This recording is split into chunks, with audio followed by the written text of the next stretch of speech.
It is necessary for the recording of sound to convert the sound waves to corresponding changes in light. The sound waves produced by my voice are transmitted through the air to the microphone, where these sound waves are converted to changes in an electric current. These variations in the electric current are then amplified and used to control the light. This varying beam of light falling on the photoelectric cell produces variations in the electric current, which are directly proportional to the variations in the light beam. The sound track.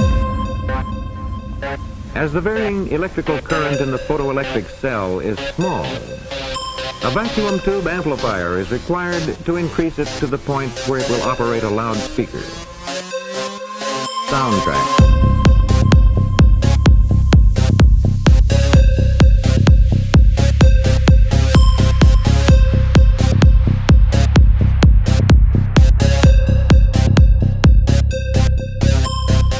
Welcome to the Occult Rejects. In this episode, I can't be any happier to have these two people with me today. I got my boy, the Headless Giant, co-hosting with me for the Occult Rejects, which I'm sure everybody knows who he is already. But in case you don't know who the Headless Giant is, Headless, would you like to let everybody know who you are and where they can find your stuff?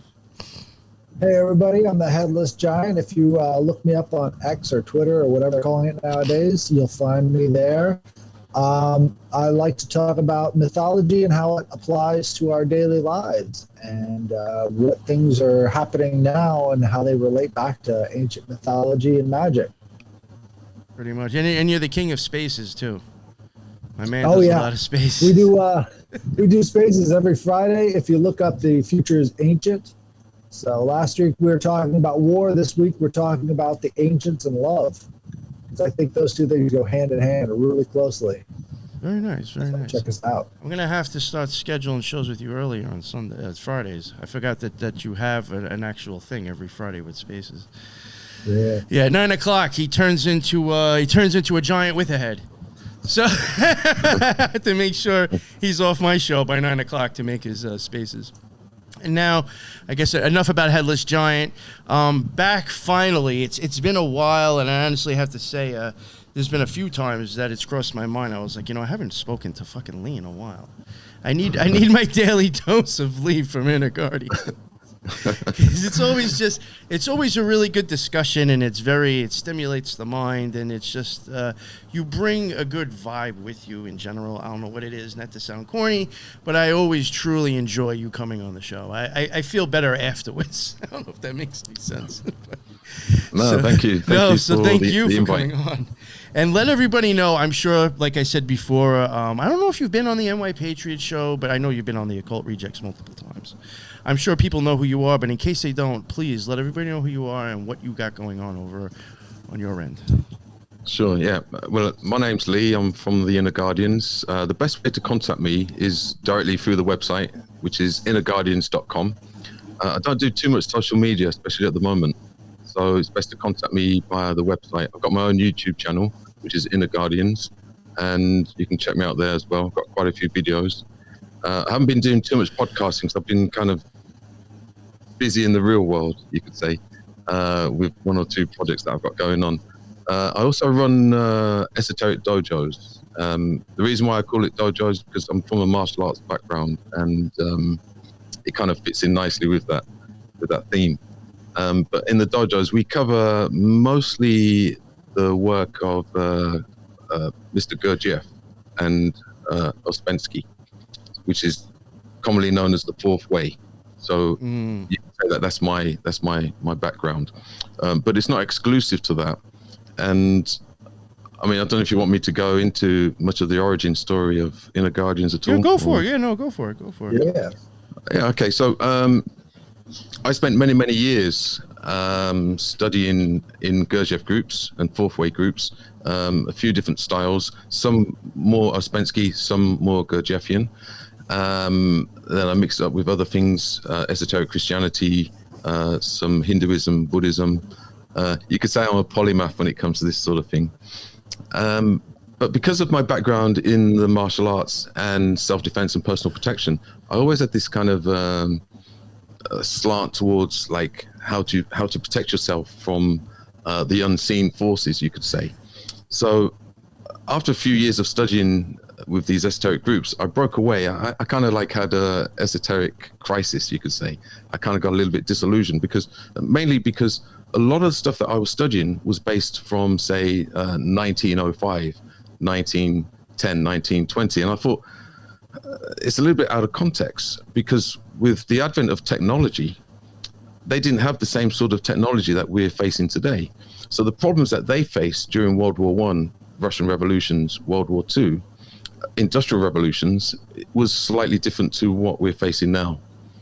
So, you know, not to interrupt you, but like I have thought about that before. Like if you were to take like, you know, Blavatsky, Gurdjieff, Crowley, and like, you know, all these other names, and like, let's say you drop them into the world today. Like, you know, like yeah. What would they even think, or like what would they start, you know? I just think like what you're saying, it's we're in a new age compared to where they even were, you know? Yeah. And they may not even have been able to envision the world that was now, then. You know what I'm saying? Yeah. Yeah, I mean, I had those suspicions, and I often used to sit there in groups thinking if Mr. Gurdjieff walked in now, he'd be probably like, what the hell are you guys doing? You know, you need to get up to speed. You know, the era or the epoch is changing. It's, you know, anyway, so I broke away from that. I got into futurism because I wanted to understand where we're at and where we're going. And after a number of years of getting into futurism and technology, I had a realization, you could say a type of aha moment. And I realized, do you know what? Everything that I learned in those Gurdjieff groups and fourth way schools is totally relevant to what's taking place right now. There's like perennial problems, you could say. And it was almost like they were planting the seeds for now, because the likes of like Steiner and Gurdjieff, there's always this sense that they failed in their mission at that time. Then I realized actually they didn't fail at all. They were planting the seeds for the generations to come in preparation for this time, because they all predicted that there was going to come a time of transhumanism and this kind of onslaught of technology. And just on that point, it's getting quite interesting now, because I'm starting to realize, and there was always rumors in these groups that a lot of these teachers were dealing with technology that we actually have today. It's just that it was all covered up, it was all hidden, like energy, free energy, and perpetual motion, and all of these things. And Gurdjieff wrote an amazing book. It's like a parabolic book called Beelzebub's Tales to His Grandson. And if you actually read it at face value, it's like science fiction. He talks about space travel, he talks about interdimensional travel, interactions with different types of beings from different planetary and solar systems. And he also talked a lot about technology of how to propel, how to make motion, how to travel through space and time and stuff like that. And it suddenly kind of dawned on me that actually a lot of the work they did was all in preparation for what we're facing now. So I got back into it, and what I basically did is I kind of was able to mold or mix the two together, or create a fusion of futurism, the esoteric teaching from the Silver Age, and with personal protection, hence the term inner guardians, because ultimately it's about being able to protect the mind, the emotions, and the inner functions against outside or external influences and forces, locally, non-locally, and on a planetary scale. So when it comes to Gurdjieff, I like to go back to the definitions. Like his main focus is something that you see played out a lot nowadays. What would you think some of the main ways that Gurdjieff has had an influence on today's society, in your opinion? Yeah, it's a very good point. What I can say is that from a lot of the Gurdjieff schools, not Gurdjieff directly, although at the time when he was teaching, he did get either infiltrated, visited. A lot of people learned from him, And it actually made the foundation for a lot of the education systems that are around today, but not for the right reasons. They basically inverted. They inverted what he. They inverted what he taught, and because it's all about the inner functions of humanity. It's all about the mind, the emotions, the centers, the accumulators, how we are able to receive impressions and hydrogens from impressions, which he claimed was the highest form of food. So you've got the food that you eat, you've got the air that you breathe, but the highest and the most important form of food is the food of impressions, which gives the finest and best quality hydrogens. So that's really about the hydrogens. Was he a chemist as well? Because like a little bit, because I know a guy, if you guys have ever been on Eagle Dash Research, this guy's talking about how we eat hydrocarbons, and yet our gut biome used to be the thing that broke down the hydrogen in our food. And we don't have that gut biome anymore because of, all of the industrial farming and all of the chemicals. So he says, if you actually breathe in the electrically expanded hydrogen by making Brown's gas, which is just putting two electrodes into water and creating a separation of the oxygen and the hydrogen, breathing that in, you actually can absorb hydrogens into your body and actually have something to digest there when it comes to those hydrogens. Otherwise, you don't have any hydrogen. This is why people age so quickly. It's because they're not getting hydrogen in their diet.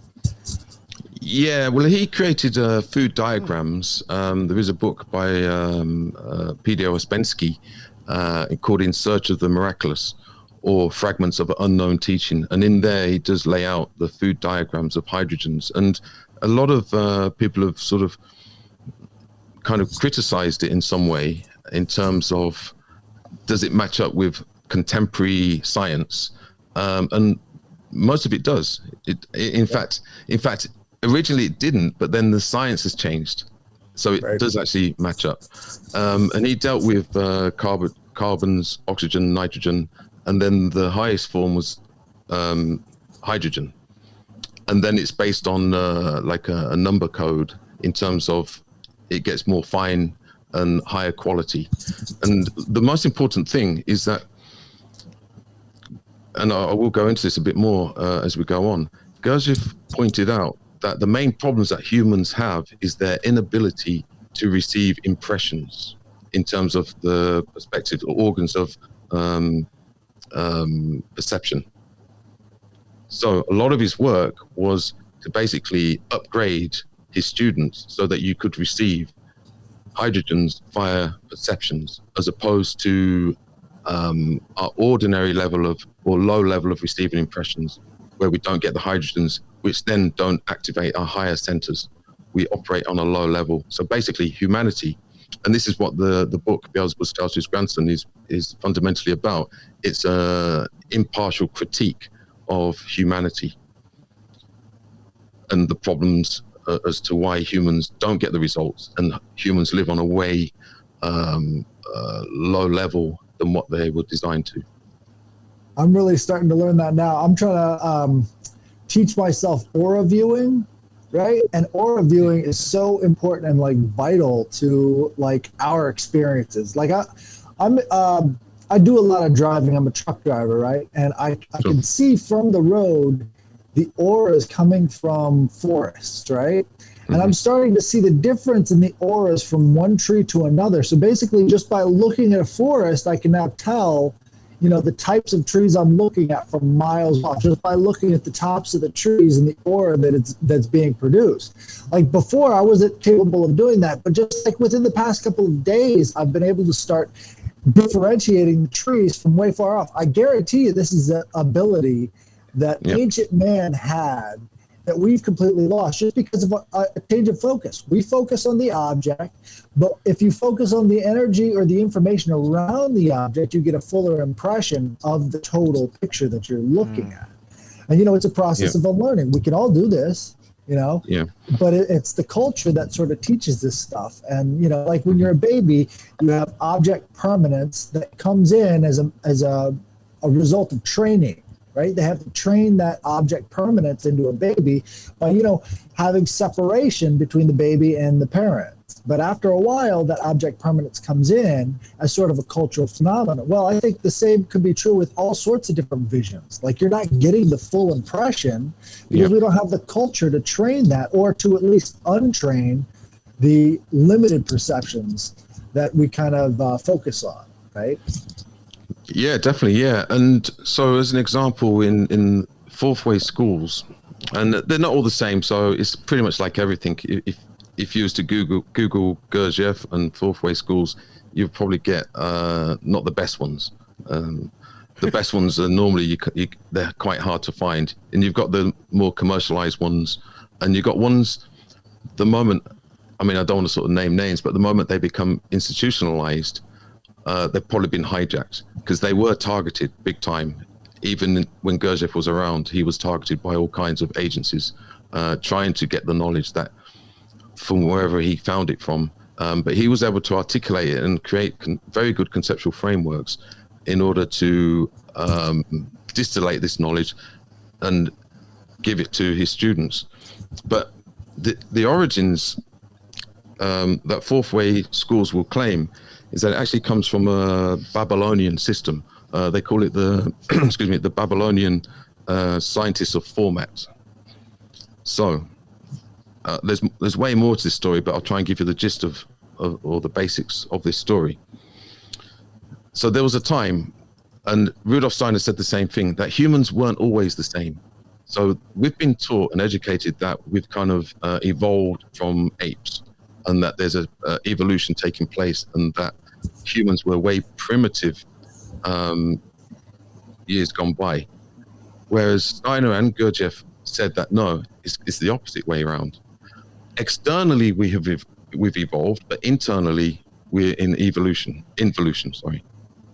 We're actually going backwards. So when we look at technology, even like a mobile phone that has the ability to receive impressions, it has the ability to communicate at a distance, that once upon a time humans would have been able to do that. Now the problem started in the Babylonian times. So when we talk about contemporary scientism, that's not a new phenomena. This scientism has been going on for a long time. And the bad news is that we've all been mind controlled. We've all been psyopted intergenerationally, and even through the liquid crystallization of our DNA. We're all kind of we're in the same problem together as a species. I think so, yes. Now, I'll try and articulate this the best way I can, quickly for yourselves and the audience. So what do I mean by this Babylonian scientists of format? Well, it centers on nouns and naming things, naming objects, identification of everything. So we no longer receive the full impression of phenomena and the organic world, but we only receive the names. And when we receive the name of it, the impression stops. So we don't get the full energy of it. So as an example, if I hold up this cup, a cup of coffee, okay, straight away, we will identify this as a cup of coffee, okay? But that's only on an intellectual level, because we've named it and we're able to file it in our intellect. But to take it a step further, if you could actually engage the emotions in your observation of this cup of coffee, you'll be able to smell the coffee. You'll be able to have some kind of emotional connection to the coffee, to the ceramic cup, to the people that picked the coffee, to the people that delivered it, the vendors, and all of that world that is connected to this cup of coffee. So now you can receive it in two centers, not just the intellect. So now this has a greater hydrogen value in terms of simple observation of a cup of coffee. That's fucking fun. Well, I mean, even giving something a name, I mean, I just think that starts to determine what it is and isn't. So, like, in some way, I see that just kind of putting a box around something and maybe it not being as like what you're saying. Yeah, and that's why there's this contemporary obsession with identification, ID. Everything has to be measured. Everything has to be put in a box. Everything has to have a name. Yeah, this realm can't cope with the intangible, with the uncertainty. It has to be measured, which is scientism, because science is all about the measurement and not the. It's all about the quantity, not the quality. And just one other demonstration of this is mainly for the audience that may not fully get the gist of what I'm trying to say. So you've got quantity, you've got quality. So if we say 1 minute, 1 minute is equal to everybody. So that's a measurement of time, 60 seconds. It's equal to everybody. It doesn't matter where you are, 1 minute. But if I was to say to you, okay, person A, they have 1 minute eating ice cream. Person B has 1 minute being tortured. Then all of a sudden you see a difference in the time, because the person eating ice cream is going to go a lot quicker than the person being tortured. So that would give you the gist of how quality can affect quantity. But science doesn't like to recognize that, contemporary science. Right. But the Greeks, they had different names for the different qualities of time, right? So they would have a certain word for, a good time, right? And another word for a bad time, and then another word for the deity of time, and all the rest of these things that had an interaction that's completely lost on us, because we're just seeing a bunch of these words and we're not actually having the cultural experience of using these words in context. And so much is lost from one language to another. For instance, we use mostly Greek prefixes and suffixes for psychological words, right? And then we use Latin for our scientific words, right? We used all of the planets in Latin words. We use all of the elements in Latin words, and all the rest of this stuff. And nobody stops to think for a minute, why is it that these qualities of these things have these specific languages associated with them? I mean, once you point it out, people are like, wow, I guess so. Something about the feeling is being transferred over from these words that isn't necessarily expressible in English language, because we had to borrow that vocabulary, You see that especially in Japanese too, because, they had to create a whole new language, right, to accompany all of these English words that they were getting, So you've got this old kanji, and then new kanji. It has all the rest of the stuff. So it's really interesting when it comes to that. Yeah, there's an interesting word in Japanese called kokoro, which means heart and mind. Now, in English, we only have heart or mind. So if you used to ask a Japanese person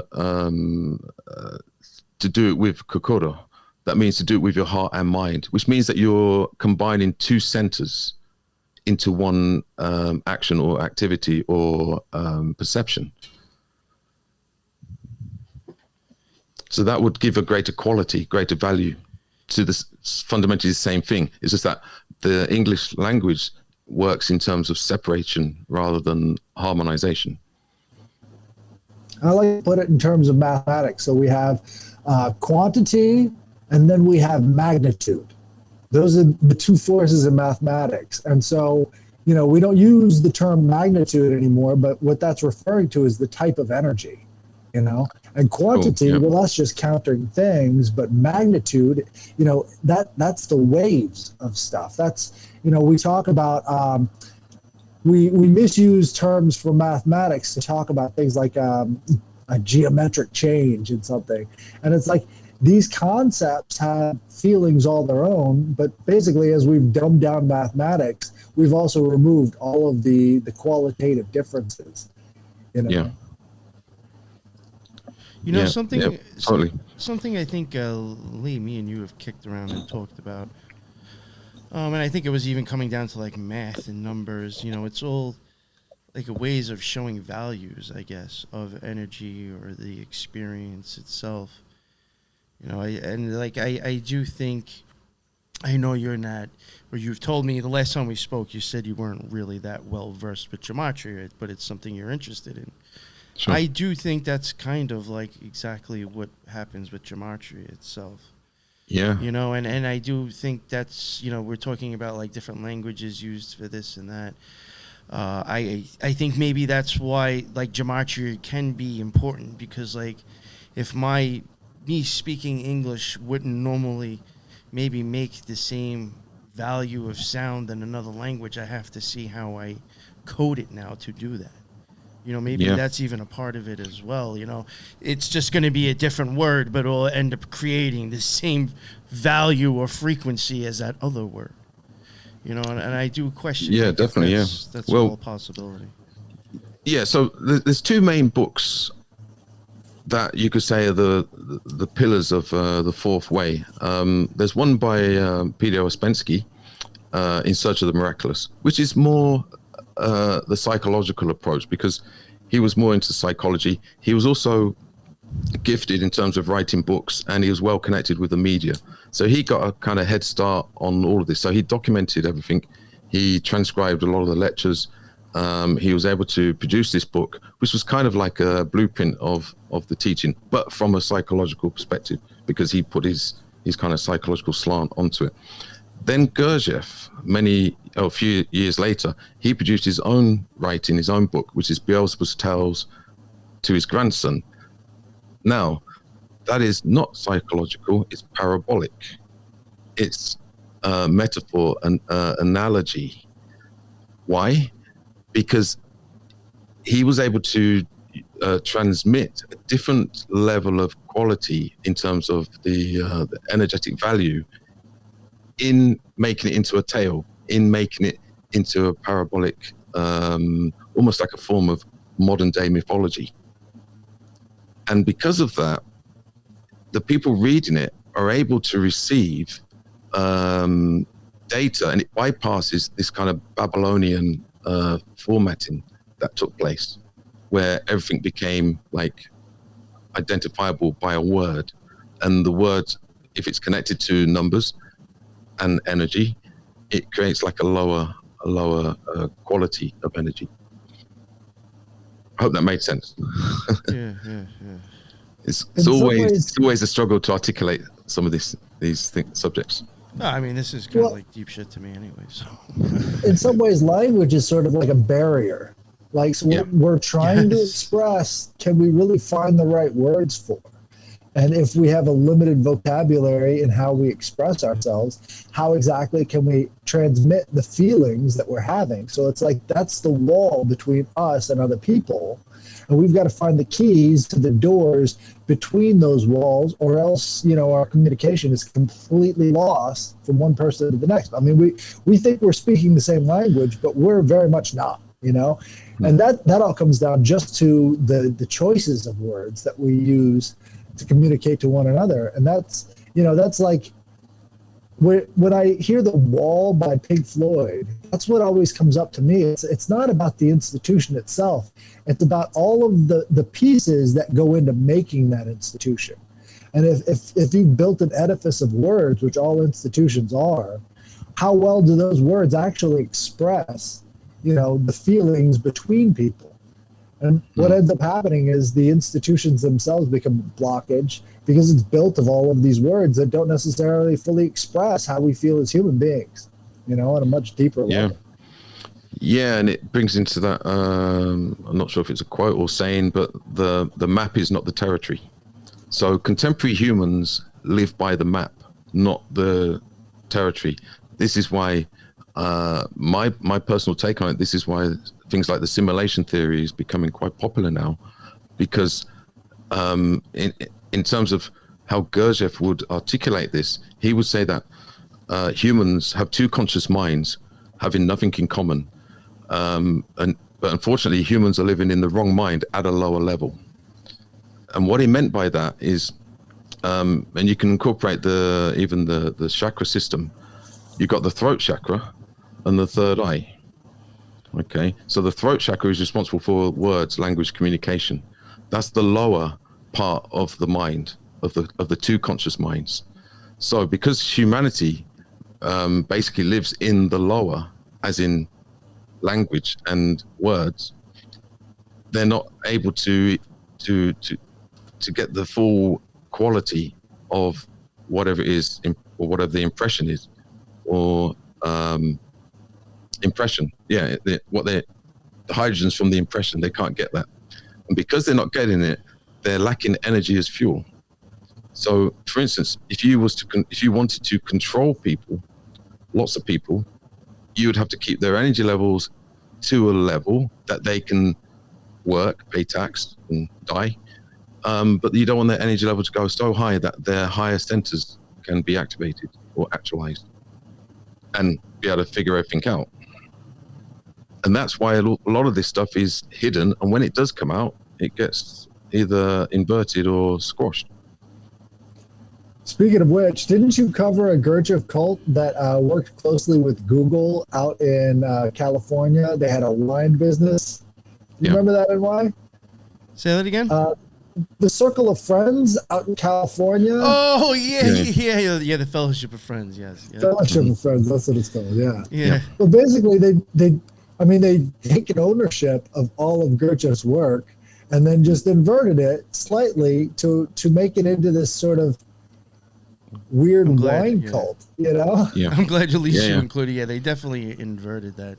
And that was something I did want to say earlier, but I don't want to make it sound worse for Gurdjieff, but he must have been up to something, because a lot of people, in my opinion, tend to incorporate his work and others into magical weapons, in my opinion. You know, so I do think there is something, like, he must have been onto something for people to realize they could weaponize the knowledge they got from his teachings. You know? Yeah, I mean, that when does it comes unfortunately, to like, I think him and Blavatsky are just more common, and I would even say Crowley. You know, those three would probably be the most common, I think, mindfuckery type of cults and occult, things. Yeah, I mean, he's like the most unknown. He's like the most unknown, infamous person in the occult and esoteric circles. So a lot of people have never heard of him. They know they wouldn't. You're right. Yeah. But when you dig a bit deeper, you will find that a lot of modern day occultism and esoteric studies and practice has been influenced by him at some point. But I must just add, he didn't think too much of Madame Blavatsky. He actually had an interaction. He had an interaction with Aleister Crowley. Aleister Crowley went to him for treatment with some opium addiction, because Gurdjieff was famous for using various techniques of hypnosis to cure people of opium, because back then opium was a big problem. And it was well documented that Aleister Crowley stayed with him, I think 3 days. On the third day, Mr. Gurdjieff actually threw him out of the house and told him never to come back, never to darken his doorstep again. And he said he had not a soul, but like a dirty energy. So, well, see, the way I put it is, like, Gurdjieff is one of the main sources of tools. He's like a toolbox, right? And so he's got all these different occult tools that are just so readily handy and available. I mean, like, I don't see Black & Decker getting, the credit for when somebody builds a bomb using a Black & Decker drill, But basically, Gurdjieff, you open it up, you go through it, you've got all the tools right in front of you, and then, he gets the credit when all these people actually use it for ill instead of good. And it's like, well, the tools are right there. How can you really blame the guy for making, useful tools? Yeah, I mean, he was very much into practical applications of esoteric knowledge, and that was a big turnoff for a lot of people, because a lot of people were going to him because of the rise of theosophy and even Rudolf Steiner's spiritual science. A lot of people were going to him trying to have these astral experiences and things like that. And Gurdjieff was very much not directly into that. He was more into practical applications of how humanity can get themselves out of the mess that they're in, with practical applications to get the results. And that was a big turnoff for a lot of people. But that's not to say there wasn't a lot of kind of magical and mystical experiences with the students and Gurdjieff and Ouspensky. You could say that these supersensory or supernatural capabilities came by as a byproduct and the consequences of studying the work. It wasn't the main objective and goal. simply by stabilizing the lower three centers, the thinking, the feeling, and the sensing of the body. When you stabilize that, you're able to access and activate the higher centers, which are already fully formed, and they have more, they have supersensory capabilities. As an example, I took part in a remote viewing project, and I came at it purely from an esoteric background. And we did, and I'm not just saying this just to sound smart, but we did an exercise and I came top. And yet I'm not a remote viewer. All I did was use the principles and protocols from Gurdjieffian esoteric studies. And yet I was able to outdo contemporary remote viewers. The way I look at it, there's actually no difference at all. All they've done is given it modern terminology. Right. Well, it's like you've got the bulldozer and you can push all the junk out of the way. And in doing so, you actually let the lens underneath focus better, you know? And like having the ability to clear the junk out of the way is what gives you the clear vision. And all these other people are struggling because they've got all this junk all over their lens. When if they were able to push that aside, you know, the natural state, natural affinity for this kind of stuff, you're going to use that lens a lot better than somebody with a bunch of junk on the lens, you know, and it's all about unlearning. And I think that's the process that people need to get into the mindset of. Stop struggling, start unlearning. What are the ways that you've got junk piling up around you? Maybe that's the way that you can sort of become better in these fields, is by unlearning and moving out of the way of yourself. I've quoted him many of times, and I just because I think it's a great quote. In some David Bowie stuff I did like, and he was, in my opinion, an open occultist anyway. But he used to say very much like you were saying. Someone had asked him like for spiritual advice, I think at the end of the show or the end of the interview, and he said to take the world around you and burn it down to ashes, and rebuild the world that you want with those ashes. But it's like you're gonna have to destroy and clean up, you know. So like I kind of see, even though it wasn't said the same way, I see that kind of, you know, being the same thing in a sense, you know. But there's work I think that needs to be done in order to do that. Yeah, I mean, Gurdjieff said that you have to. Don't quote me on this, but he said something along the lines of you have to basically destroy without mercy all of your kind of illusions and assumptions about the nature of reality as you know it currently. I've actually thought of that, like, you know, I think it was you one time that had said something about like if we didn't have really any impressions of self, we'd like almost not exist. I think you had said something like that, and that stuck with me and made me kind of like think like, you know, with magical experiences, I often wonder is like that part of it that you're actually like okay with severing off every single impression and thought that you think you are, and letting go of all of that. And is that part of the magical experience as well? Is like actually having no impressions of self and allowing you to just be more than what you even think you could be. Yeah, I mean, it might be good for me to give like the conceptual framework of a basic blueprint of the functions of a human, according to Gurdjieff. And he used kind of modern science mixed with kind of Indian mythology. So let me just do a quick run through. So he would describe humans as being three-centered or three-brain beings, meaning the intellect, the emotions, and the physical body or the moving center.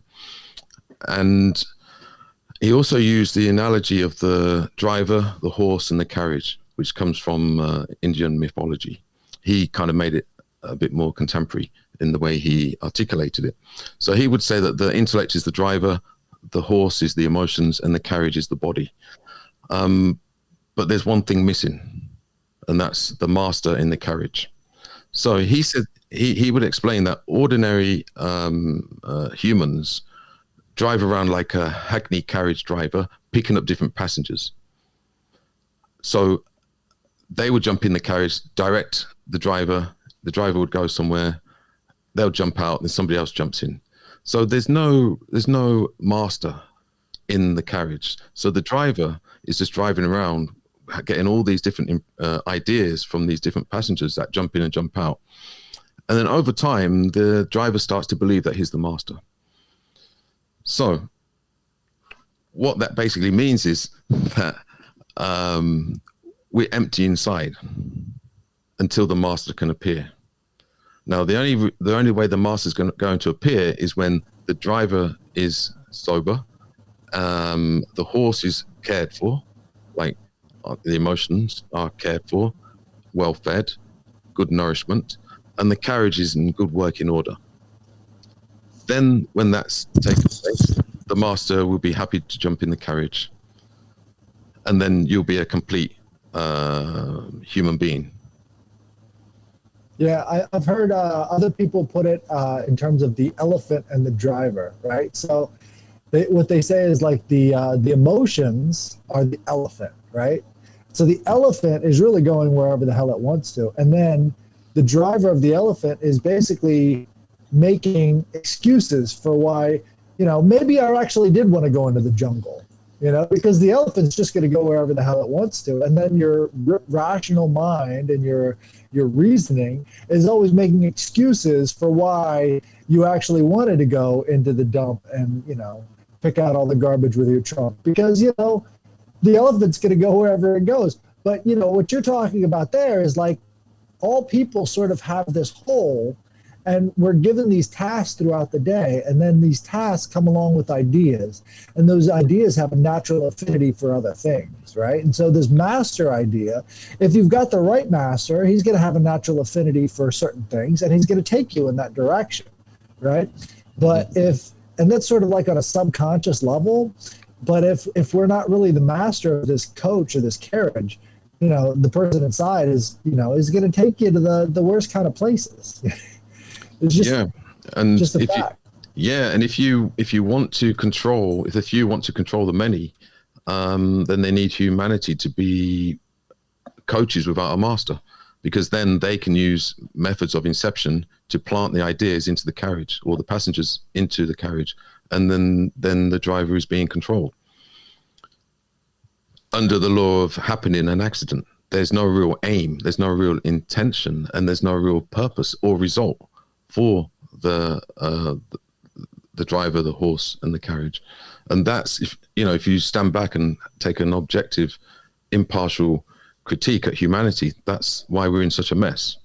And that's what Gurdjieff or that's how he would explain the situation, the crisis or the terror of the situation for humanity. I guess the best example of that would be like corpo speak. Like they'll go on for hours and hours and hours and not say a single thing. And they're not supposed to, because if they actually told you what they were doing, you might say, stop, where are you taking me? But instead it's just absolute meaningless garbage that they feed you, 24 hours a day. But you think it's actually professional. That's the way a professional sounds. When, it's the exact opposite. They're feeding you this stuff just because they don't want you to know exactly where they're taking you, Yeah, and I remember years ago I watched The Matrix, and I thought it was a cool film, and along with everybody else, I thought, they're telling us, how reality is. And then after a while, I thought, well, why would they tell us? Like, maybe it's not how it is. Anyway, then the film Inception came along, and I actually thought the film Inception was way better than The Matrix. It was way more esoteric. It was way more occulted than The Matrix. And one of the things that stood out to me in the film Inception was the don't think of an elephant. So when you say don't think of an elephant, somebody thinks of an elephant. You can't help but think of an elephant. And Christopher Nolan, he took that from a book by George Lakoff, which is kind of like a political influencing book, and how you can use phrases and words to steer people's voting, which is another form of inception. That was a great movie. And for corpo speak, what they would say is, at all costs, do not mention an elephant and never, ever imply that an elephant might be involved in this situation. Just talk around the elephant, you know? Yeah. So you've heard of the old parable of the blind men trying to figure out what an elephant is. And so you've got these people on the right, and they think that the elephant is this tail, and so that must be a snake. So the whole thing must be some sort of a snake. And then this other one is touching the legs and is like, oh, it's a tree trunk, you know? So obviously this thing, what we're talking about is a tree. And the others are touching the ears. But basically that's the idea, is as long as those blind men never get the full picture, like for instance, Ukraine.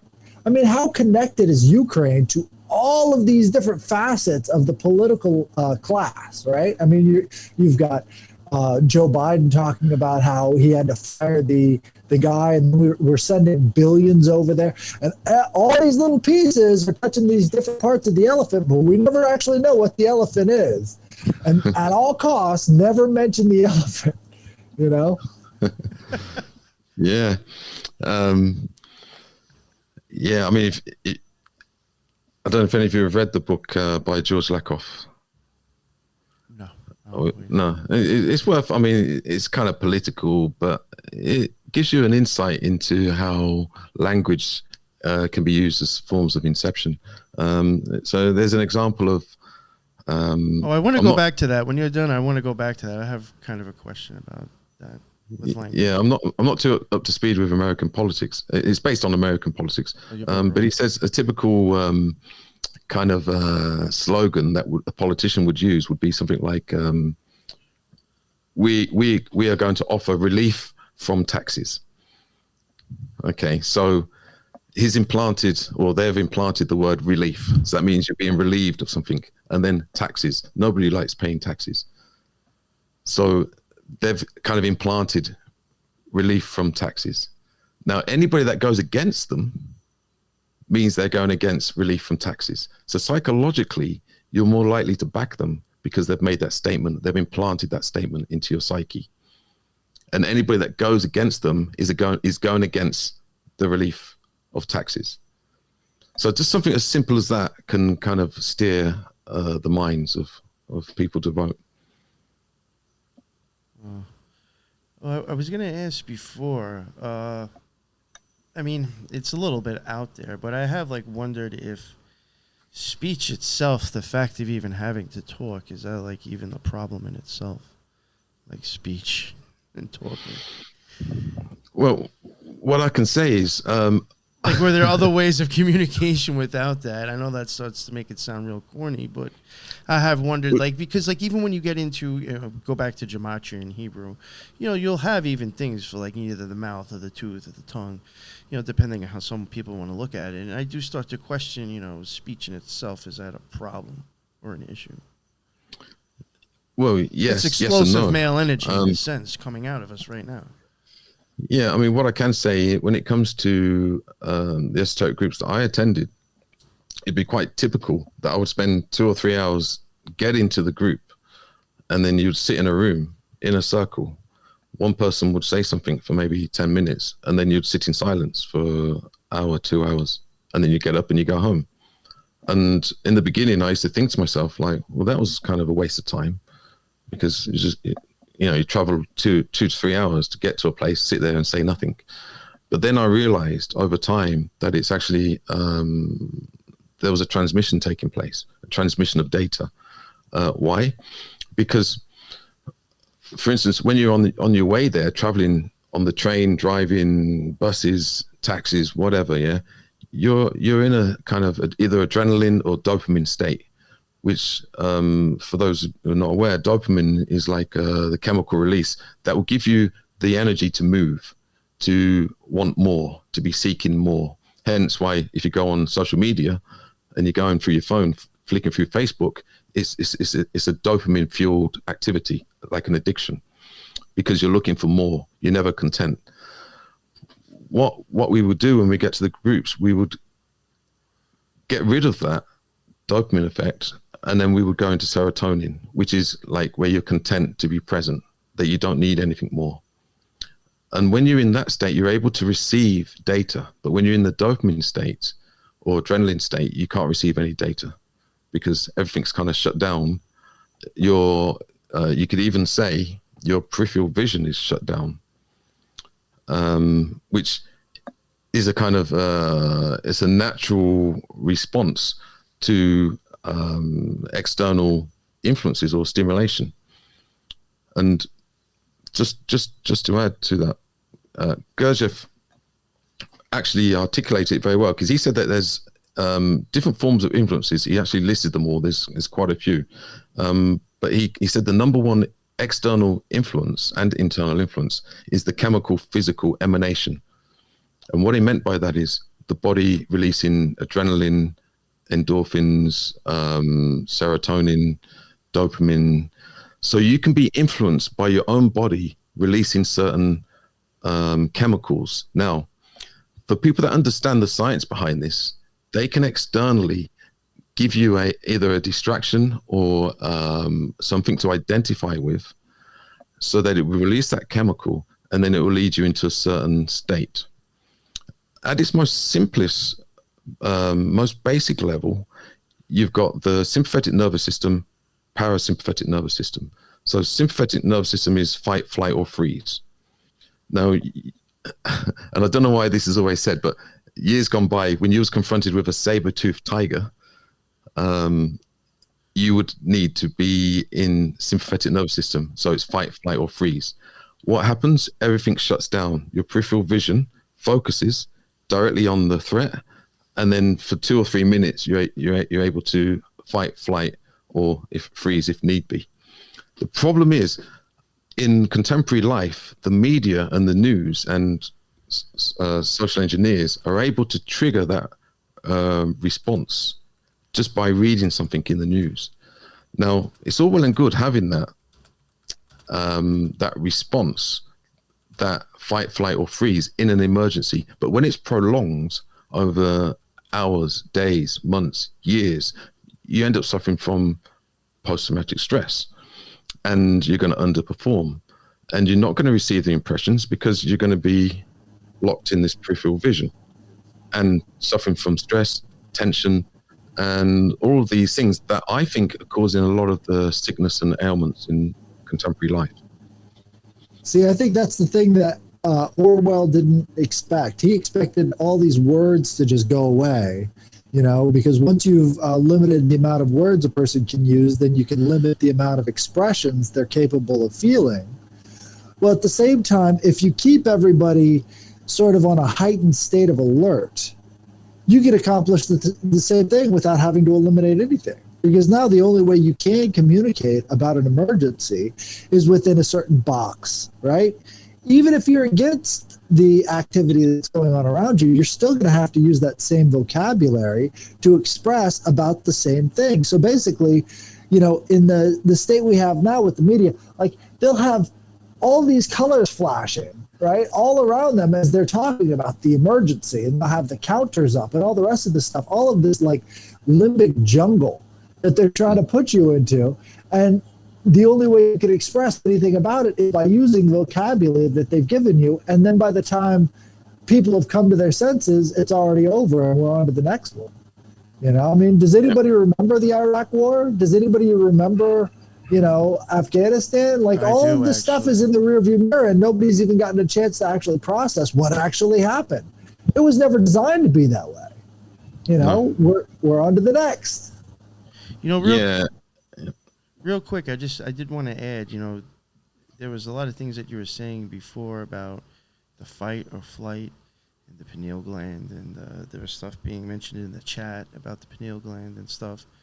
I've said this myself before, and I do think that there's something to it, I think. And it's from my own experience, too. When I had said that I thought that I had these magical experiences, one of my pupils was 4 millimeters bigger than the other. You know, and it was stuck like that for 3 or 4 weeks. But it slowly started to go down. by the time I went and like saw an eye doctor from when I was in the hospital, it had already went down like 1 millimeter in like a week and a half. So it wasn't like anything permanent, but I do think in a sense, and from what I covered on the Eyeball series, I really do think that when you have a magical experience, one of your pupils is going to pin and the other one's going to open.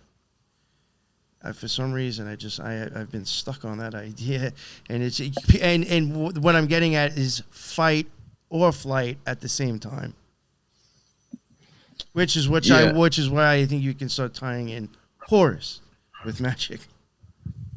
Yeah, or it could be. So, for instance, I mean, it could be the conflating of serotonin and dopamine. It could be the conflating of focus and awareness simultaneously. Could be. I mean, I don't know. I just think, I'd have to look into it. Or I have also thought, like, maybe is there something going on with the pineal gland that's just going to affect your eyes in that way? You know, like, maybe there's some kind of supernal triad. Is that or some shit? I don't know. But is there like some sort of connection there? You know what I'm saying with both? I would assume there is some. If you're considering the pineal gland as like a third eye or whatever, I would assume at some point if you start using one, there has to be some sort of change amongst all three. Yeah. Well, what I found is the magical experience is a mythical experience, and the world of myths is the world of elements, right? And so what you have to do is you have to separate and align these different elements to have that mystical experience. And what ends up happening is different parts of your body are going to separate and align with elements in the same way, right? And so you're going to find physiological terms that you're going to have elemental experiences with these different parts of the body as they become aligned with these elemental ideas that you'll find in mythology. Like, this is why all the gods are like the figures, right? You just swap out the parts, and they'll have, one like a minifigure with horns, or one like a minifigure with wings on the head or whatever. And all of these things can be found in mythology, in the mystical experience, and you'll find that's reflected in the body itself, just on a psychological level. Yeah, you were breaking up a lot right there, but I got the total gist of what you were getting at. And I actually, like, I've said this, plenty of times too. I do think, like, that's how, like, we get art or different, I guess maybe different pantheons, because, like, people almost have the same experience, but, like, they're a different tinge, and then they humanize it to try to explain the experience they have and turn it into art and sculpture or music or whatever. But I think we got a lot of that with gods as well. I think a lot of gods, I would even say, going back to energy again.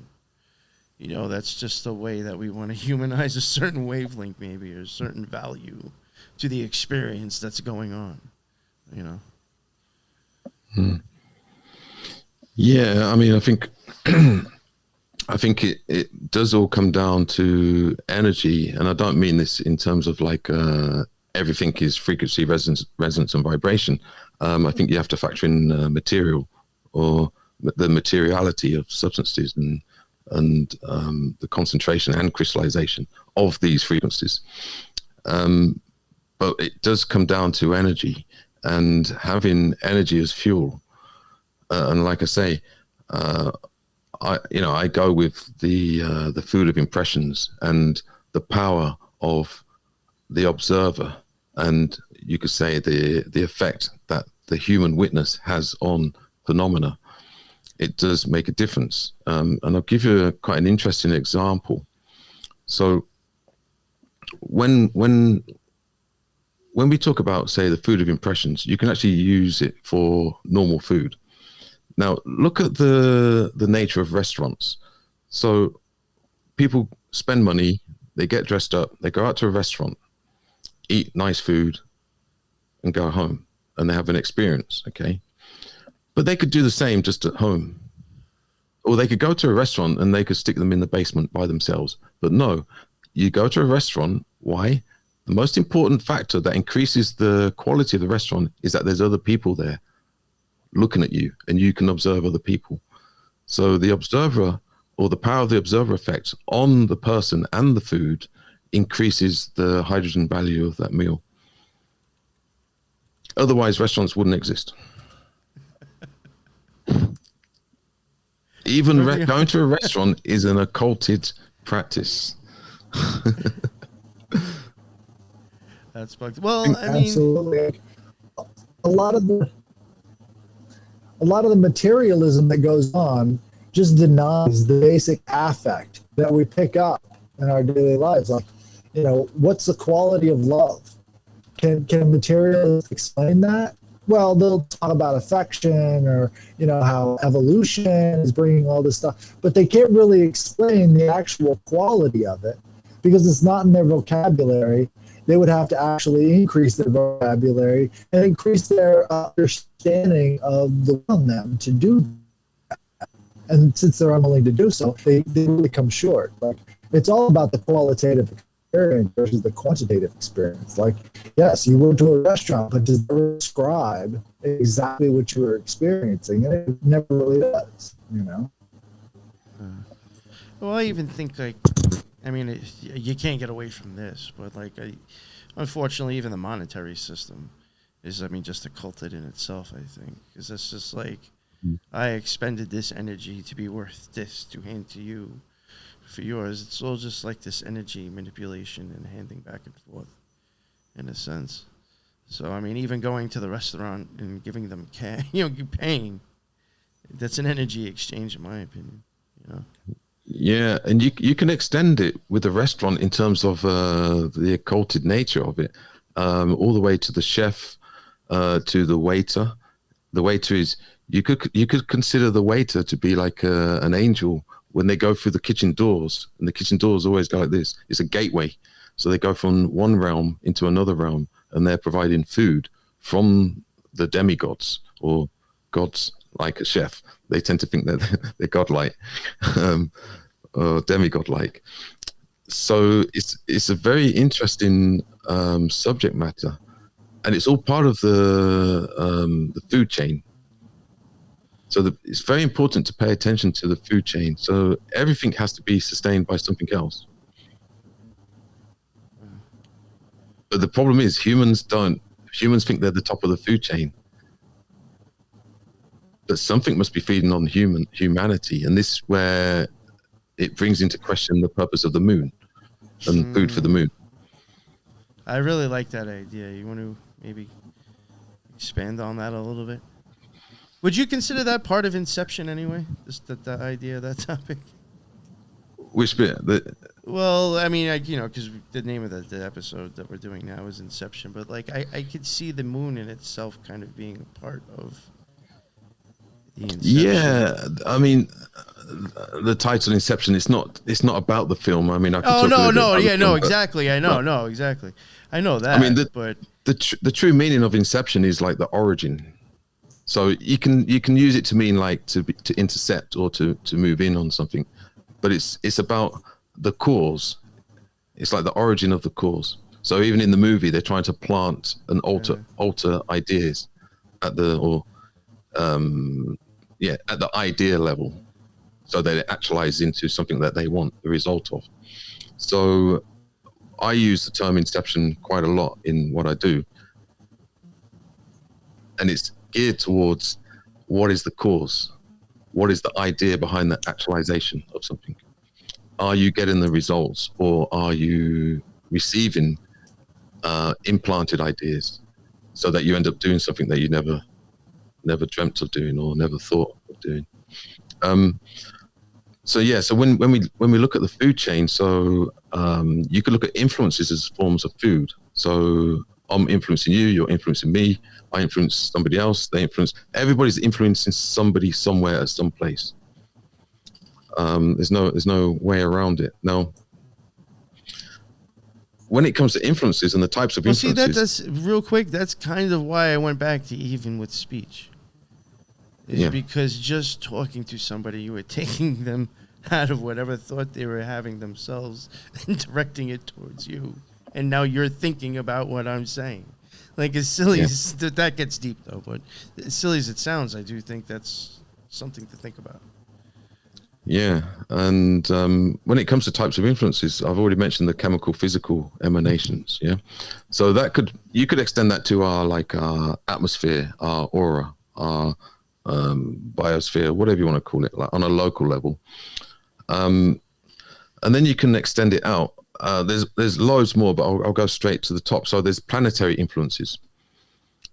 So we are affected by planetary influences. The problem is we're not influenced by planetary influences in the way that we should be or could be. Why? Because we're too wrapped up in the petty influences of all these other things like identification, associative formatory thinking, and kind of the trivia of life.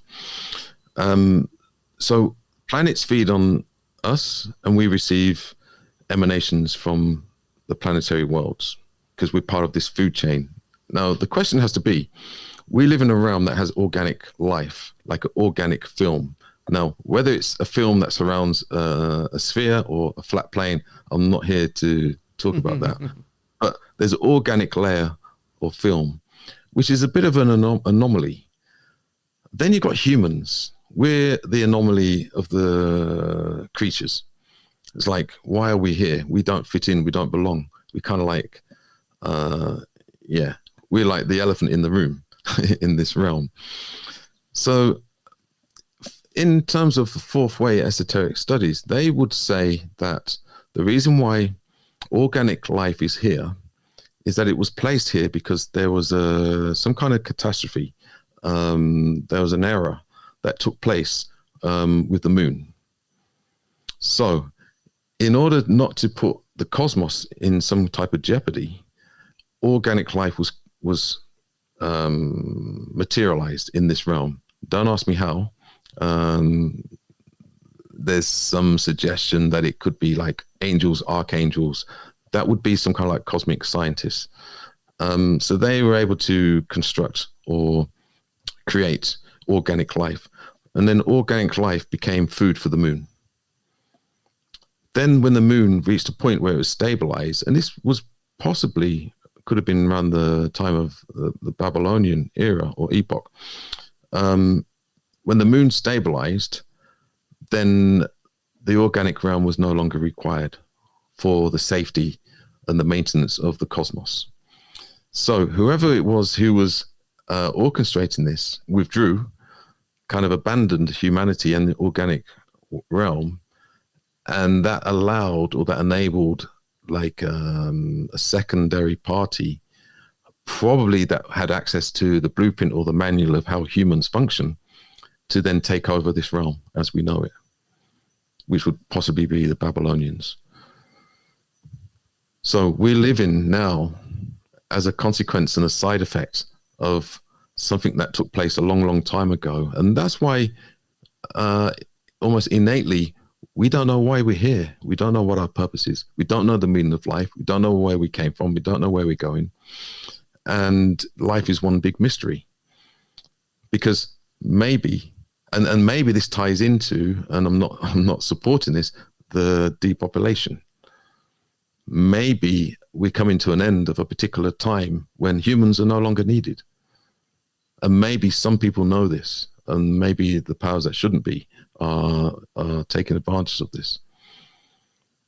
No, I mean, I'm sure a lot of people have actually thought about that. They just don't talk about it too often. But no, I mean, I've thought that myself too. I mean, it's, the thing that I really find interesting, with your whole, this is why I always, to tell you, if you ever want to talk about this stuff, I'm down for it. The whole idea with even with the food for the moon, Kabbalistically, I mean, it makes sense to me because Yesod is they call it the image reflector or the great machinery. It's basically even telling you in that it's projecting an image, which then is, down here where we're at. It's to me, it makes a lot of sense to think of it that there's something up. I don't know what it is. Again, I'm not going to say it's a planet or not or whatever, but there's something up with that thing, And I do think it's almost like a recycling machine, or like going beyond that is like something with magic in a sense too. It's hard to explain. I think Kabbalistically, depending on how you look at the tree, I think once you kind of hit your sword and go farther, you're already kind of on your way to a magical experience. So that's almost why I had asked, would it be Inception? Because for me, when I look at the tree, I think like if you go down and hit your sword, which would be the moon, and then projects you out, that's like the beginning of the end for us. so that's why I had asked if like the whole idea of the moon might have been like Inception in a way, I guess. But if you think about it, it's kind of the result of a long story already. So it's really not the beginning. Well, I mean, it could be like I'm saying, going by the Kabbalah. It's like one of the last spheres. So that's like the end of a long story, actually. Yeah, I mean, the moon is meant to be at the end of the cosmos. It's like the last planetary body, and the Earth is only one step away. So we're heavily influenced by the moon because the moon is feeding on organic life. So organic life could actually be, it could have been the inception, because it was food that was required for the moon. So the purpose of organic life was to feed the moon. The moon reached a level of stabilization, and it no longer needed the amount of food for the moon. Hence why humanity could be surplus to requirements. Now, the other aspect is that there was a law, a cosmic law, that nobody was allowed to interfere with humanity. Hence why we've been left here to kind of like for no purpose. We've been abandoned, you could say, because there's a law that no one's allowed to interfere with humanity and the organic film. And it kind of ties in so many things, even like with this alien agenda, with this extraterrestrial.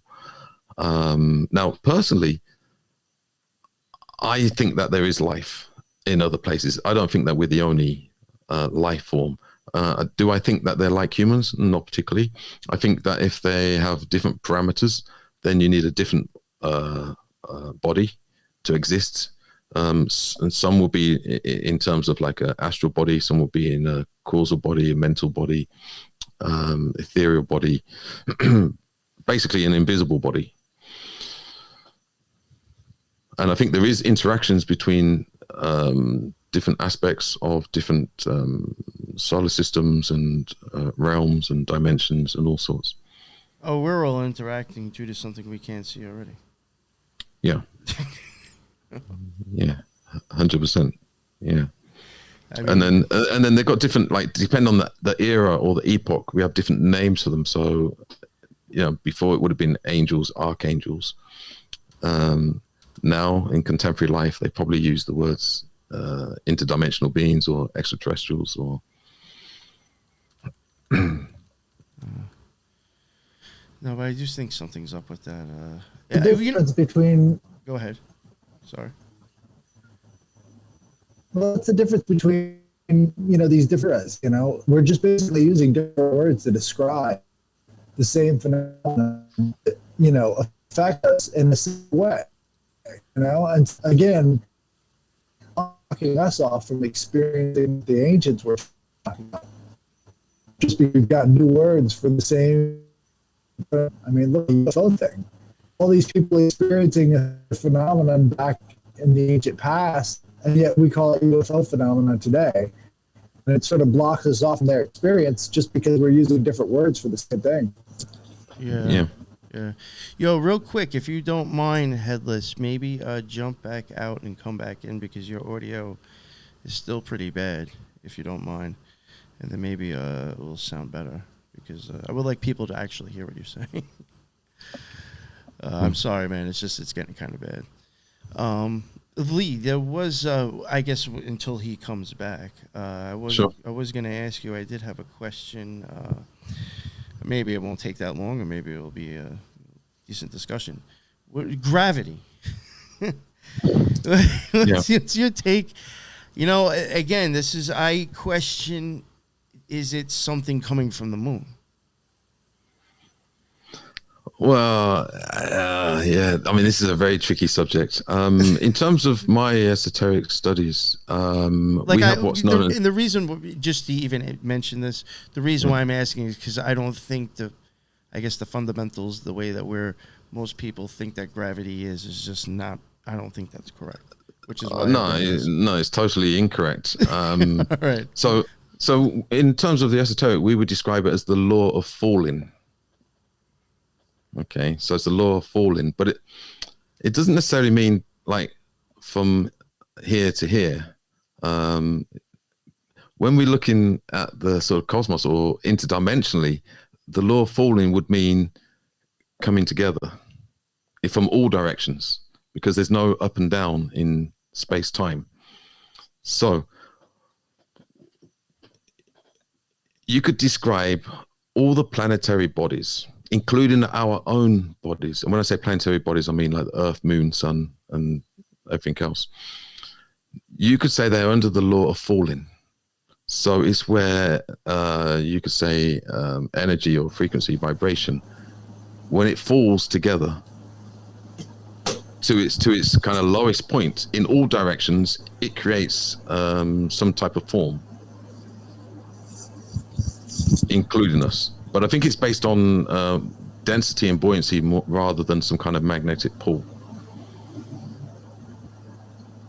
I think what brings me to like also question, which maybe this will go along a little bit with what you were saying. You know, gravity is like, even the whole thing with like how like the Fibonacci sequence or that spiral.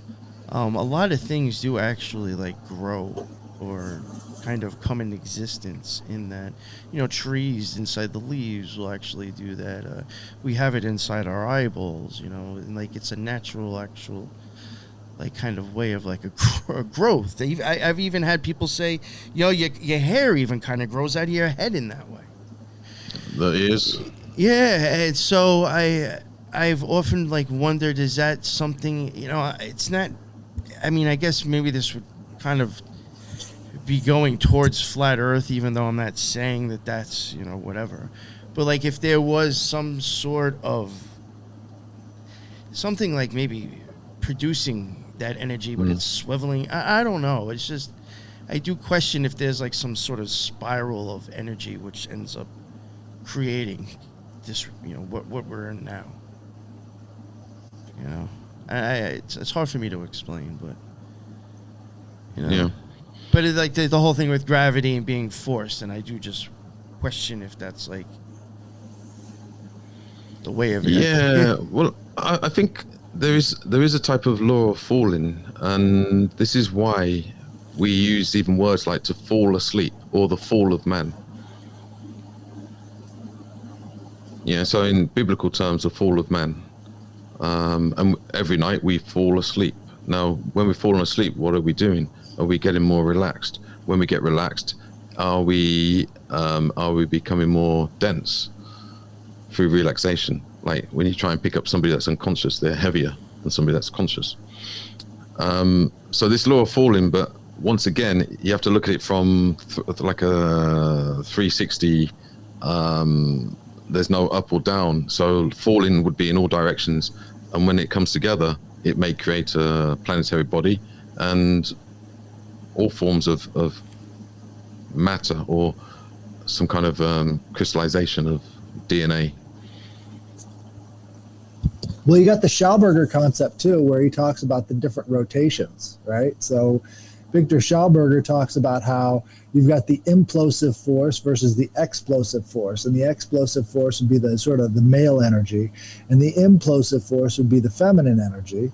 And so, when you're talking about these spirals and the Fibonacci spiral, he was all about that. I mean, just looking at the water's implosive energy as it's moving down the drain sort of gives you that impression that there's some sort of a draw towards the center that's using these two different forms of rotation. Well, our hearts do that actually, don't they? I mean, Yeah. suck some pumps. Yeah. Right, like especially with the heart, there's no way that the heart could actually pump all the blood in our body, right? So what ends up happening is they've got this mechanical explanation for the body, but it doesn't really work. And even if you feel your pulse, you're feeling the circulation of the blood being pushed through at certain points. You're not feeling your heartbeat in your wrist. You're feeling an actual different pulse of energy, right? So there's something to this that actually, isn't what we're being told. And so the classical mechanical explanations for things have started to break down. And I think that's what we're seeing in terms of a wider narrative in society, is the classic mechanical definitions for what we've been given for the world around us just does not work anymore. I think people are starting to be like, this doesn't make sense. Right. Yeah. And that's if you don't take it at face value and you actually look at it yourself. I think people will be like, this makes no sense. Yeah, the map doesn't match the territory. Well, that's the modeling. Right? So sorry, go ahead. All this stuff is like a model that we've been given. And with a model, what you have to do is you have to filter out all of the external things that might get in the way of that model. And so this is why modeling is so popular when it comes to COVID and stuff like this, is because you filtered out all of reality and you've given people the model of reality on a silver platter. And unfortunately, the map does not match the territory. But as long as you've got a model and you can sell that model, that's all that matters to the marketers. Because, that's basically who's running our society, is how well you can market something to people is what reality becomes. Well, unfortunately, these models always break down because they filtered out too much of reality. So I put it like this. Politicians have always had questions that they couldn't answer. They don't want to answer these questions. You get down to the root of the situation, the inception of everything. You ask them about that. They have no answers for you. There's just a lot more questions they can't answer today. And so that's sort of like emblematic of the narrative sort of breaking down at every level. There's more questions and a whole lot less answers because the models that we've been sold filter out too much of reality. And so once that sort of interferes with the model, forget about it. There's just no going back. Yeah.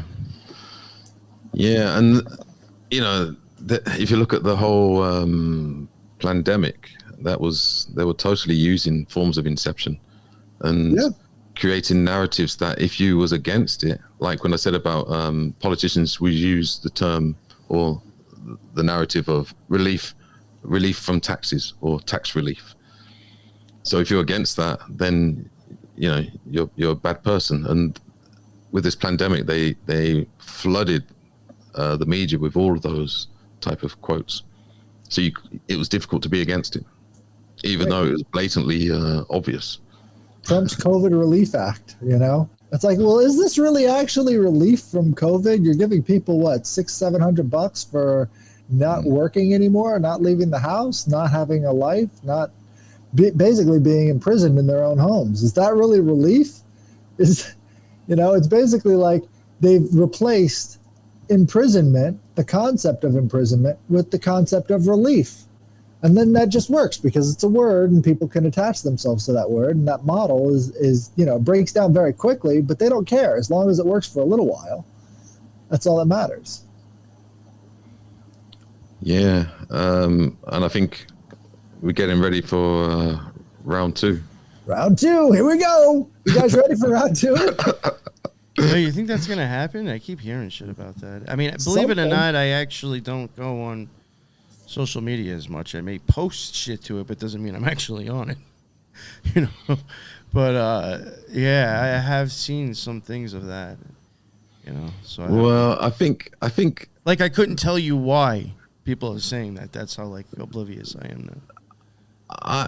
I think they're in a win-win situation because they'll try it again, and if everybody conforms, then they've won.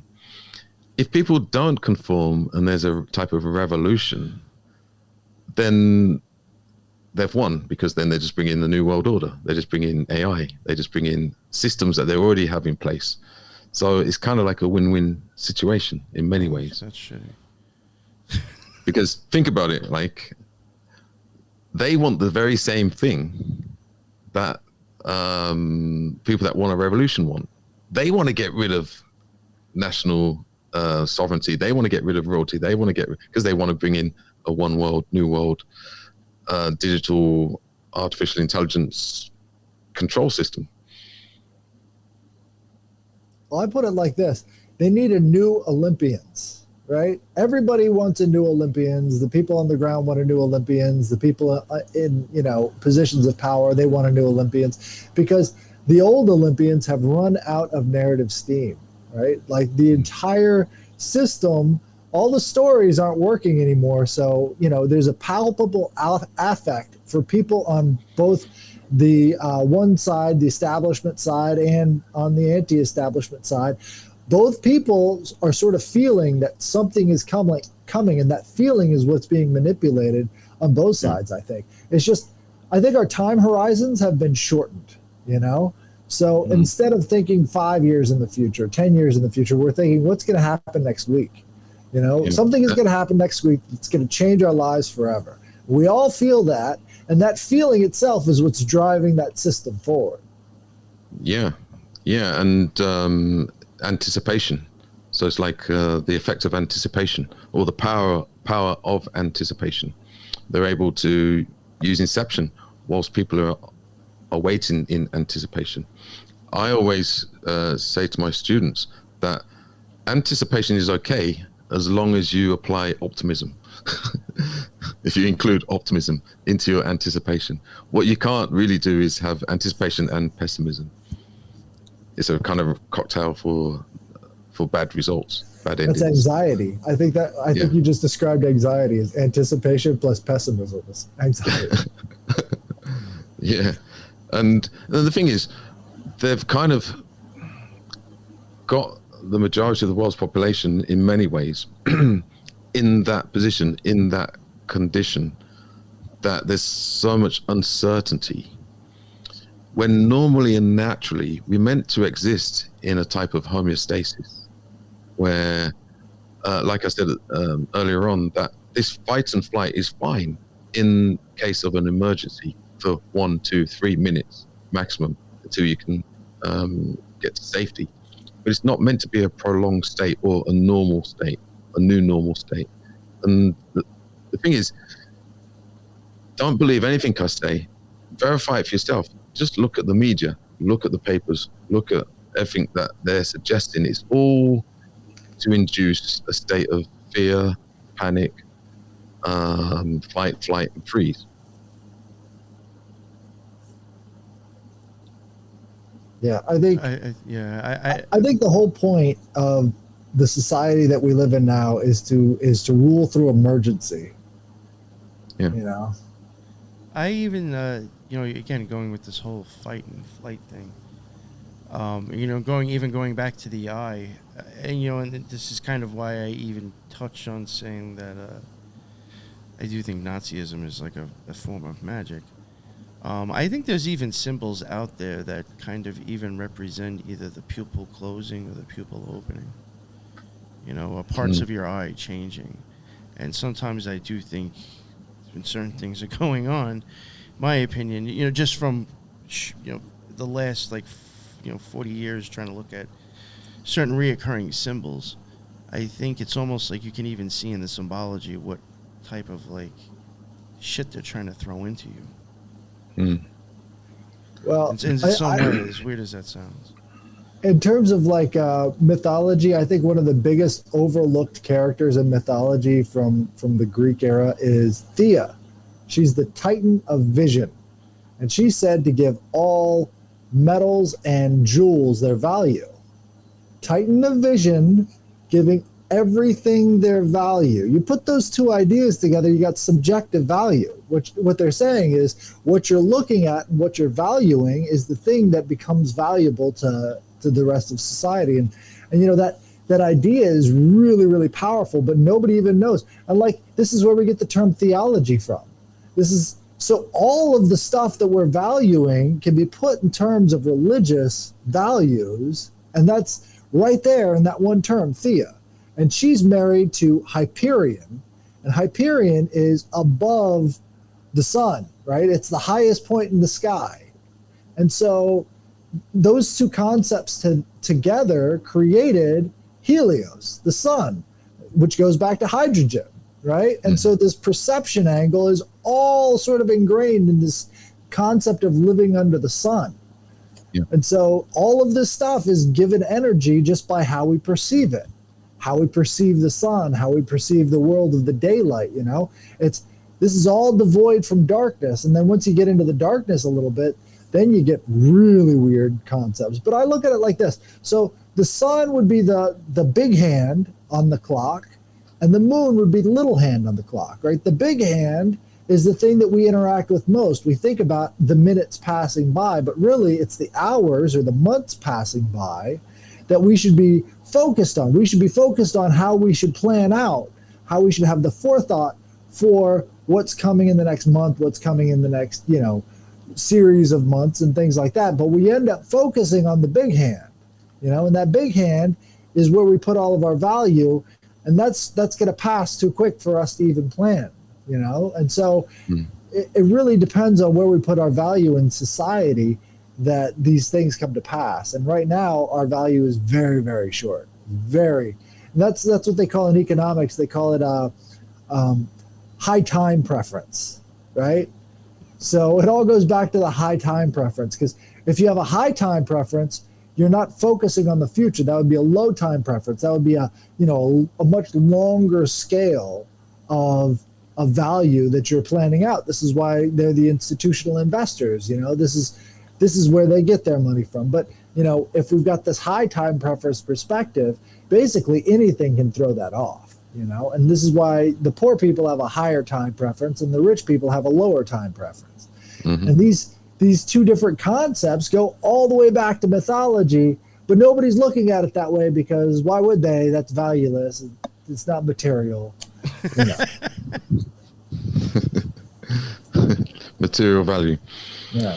Well, I mean, a lot of the stuff that I practice and many others practice is about the slowing down of time and paying attention to pauses. So, for instance, when we read, however long it takes to read a sentence, at the full stop, we then pause for the same amount of time, if not more, to ingest what we've just read. Now, of course, it means it takes a long time to read a book, but it's going to reach, that data is going to land at a much deeper, more profound level, especially when it comes to some of the kind of deeper esoteric writings and books. And not only is it to do with reading, it's also to do with when we're going about this realm, we're interacting with people, and we will struggle with the habit of immediately expressing unpleasant emotions. Now, it doesn't sound like a big thing, but it's a very big thing. And if you self-observe 12 hours of the day, you will find that you are actually, you have the habit of immediately expressing negative, unpleasant emotions. Now, you may not verbalize them, but they go on in your head. Now, when that takes place, you're kind of cutting off your energy supply, and you're allowing energy to be given, especially if you do have an outburst or you express it in some way. Now, if we can struggle and not give in to the temptation or the habit of immediately expressing an unpleasant emotion, we save energy because we're not spewing out energy, and B, we can go into some type of reciprocation. We actually receive energy.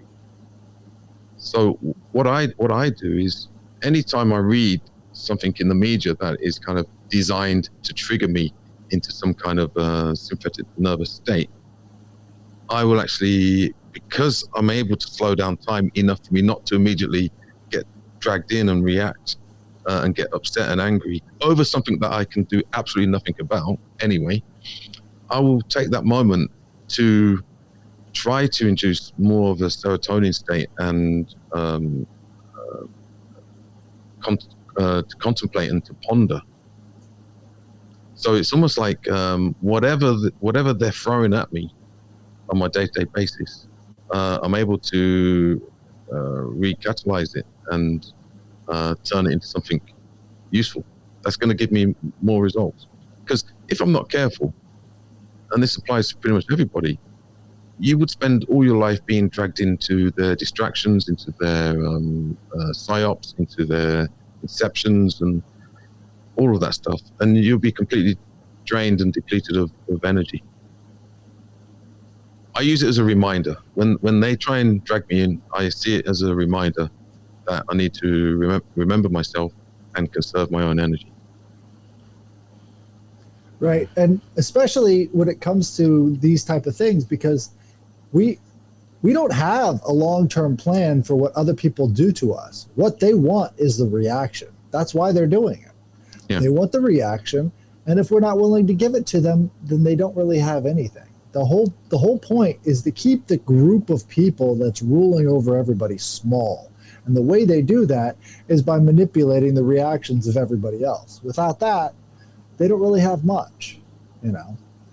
Yeah, and they're able to use social media. So social media is kind of like the new way of harvesting information and data. I mean, they openly admit that, and it's very easy when you jump on social media. And I say to any of my students, next time you're on social media, check how your dopamine levels, or how quickly you can get triggered by something that A, you didn't really care about anyway, and B, you can do nothing about it, even if you was to scream the house down. You ain't going to change a thing. It's way better to put your energy into what you can do. I mean, the Stoics use the trichotomy of control. I call it a triad of control. So you've got what you can control, what you can't control, and then what you can maybe influence. So with whatever energy you've got, let's say you've got 10 amps of energy per day, what they want you to do is to put all of that ampage into what you can't control. Yeah, you can pay attention. I mean, I look at the news, I look at what's going on in the world, I look at a little bit of politics, but I don't put all of my energy into it. And any energy that I do put into that inquiry, I will make sure I back it up with my own work, with what I can do. And sometimes, yeah, I get triggered. Sometimes, I say they got a psyop for everybody. There is literally either AI or people sitting there figuring out how to trigger humanity, and they'll keep pumping stuff out, and like a fishing hook, and at some point you will bite. So I might spend an hour, 2 hours, 3 hours being upset about something I saw or something I read or something, the threat of what they're going to do, and then I realize I'm in like a daydream waking sleep state, and then I'm like, right, okay, right, I owe myself 3 hours. I'm going to spend 3 hours figuring out how I'm going to improve my situation with what I can do directly around me. And it equalizes the situation. And I would suggest everybody do that. Otherwise, they're winning. Right. There's also creativity too. What you find is that the more reactive you become, the less creative you are. 100%. If that's the case, you don't have a shot at figuring out a better situation for yourself, you know? Exactly that, yeah. And it's by design. I think that will lead, like even for myself, like just kind of like staying off of social media. The last few weeks, just even the amount of stuff I've been able to cover and do, like for my own show, I've gotten so much more done just like not paying attention to social media. And I'm like, and even in the way of like, I've gone out and done more things recently because I had just the time to even have the idea. I may have never even had the idea to go and do something because I was too focused on this fucking Hawaii shit that I've been seeing 24/7. You know, since then I haven't even really gone on social media. It's just driving me nuts. So I've had a few weeks and I've been like, damn, like I've really gotten a fuck ton of more shit done with my podcast and actually like gone out, flown my drone, gone to beaches, like gone sightseeing in different areas of New York that I've never even been to, that I've lived near my whole life. You know, and it's just like I've gone and like seen things and done things that like I probably wouldn't have thought of doing if I was scrolling through Instagram for an extra 10 minutes possibly. Yeah. And the thing is, some people might say, well, that's like a stand down exercise. It's to draw you into passivity. And well, no, look, if there's a problem in front of me that I can deal with, whether it's a social problem, whether it's somebody being attacked, whatever, if it's something that I can deal with, yeah, by all means, I'll be first in there dealing with it on a physical, emotional, mental level. But I'm not going to lose time on something that A, I can't do anything about, and B, I can't even be there to do anything about it. And maybe me sharing a post on Facebook isn't going to solve the problem anyway. That is almost like a pacifier. It's a release valve, because these systems of control, they need release valves. I do. I think that whole, and I really hate to say it because then people are like, oh, what's the fucking point? You know, when it comes to like really conspiracy stuff, some of it I do maybe just because it's like weird and interesting to me. I think I try to stick more to occultism, because I think that's more of just totally different. I can take that into different areas, but like honestly, I do think a lot of stuff is just like propaganda, and actually like I think the problem with like social media and shit is like you actually won't really. I have no idea what the fuck's going on in another country I'm not in. I have no idea what the fuck's really going on over there. You know, how do I know the person that's showing me is even being honest themselves? Yeah, I mean, in the UK, we've now got people that love Ukraine and hate Russia. But these people have never even met a Ukrainian or a Russian. It's crazy. You know, and you know, it's funny. It's when Headless had mentioned something earlier about like, oh, do you guys even remember Desert Storm? I do remember that to an extent because, you know, and I've you know, really started to wonder about a lot of things, even with Long Island and New York in general, especially after like looking at the Nazi influence and them actually being here prior to World War II and after World War II. But, you know, Long Island, even in the suburban area growing up as a kid, it was almost like, you know, they're very pro, you know, law enforcement, very pro military. And like when Desert Storm came, like I remember like kids in school were like, fuck yeah. And I was like, yo, like, do you even know like what the hell's really going on? And like, we're pro, like, you know, just bombing the fuck out of them. It's just, it was looking back at it and looking at the age that I was at and in school, to me, it just seems a little weird reflecting back on that. That as kids that young, we're like, yeah, fucking kill them all. Like, it's just weird to me. And it's like, where does that come from? And, you know, and then I start wondering about, like, the Nazis on Long Island. You know, who knows? But, you know. Well, I think it goes back to Greece. Like, I always think it goes back to Greece. So Aphrodite comes out of the ocean, and Zeus is like, well, we got to find a partner for you, right? So he's like, why don't you go to Hephaestus, which is the blacksmith of the gods? Because love needs to be tempered with reason. It needs to be tempered. It needs to have some sort of formation around it. But what does she do? First thing she does is she hops into bed with Ares. So love and war, they're always getting it on together because you love war, because you love the feeling of watching these people go out there and kill each other, because that's thrilling, you know? It's something to watch. It's something to do. It's entertainment. And you know, that whole love and war concept goes all the way back to the beginning. And, you know, having that idea there, it really kind of opened my eyes. It's like man's natural affinity is to love killing other people. Like, they love it. They want to be the winners. And the only way you can be the winner is if somebody's losing. And that's what you got to do.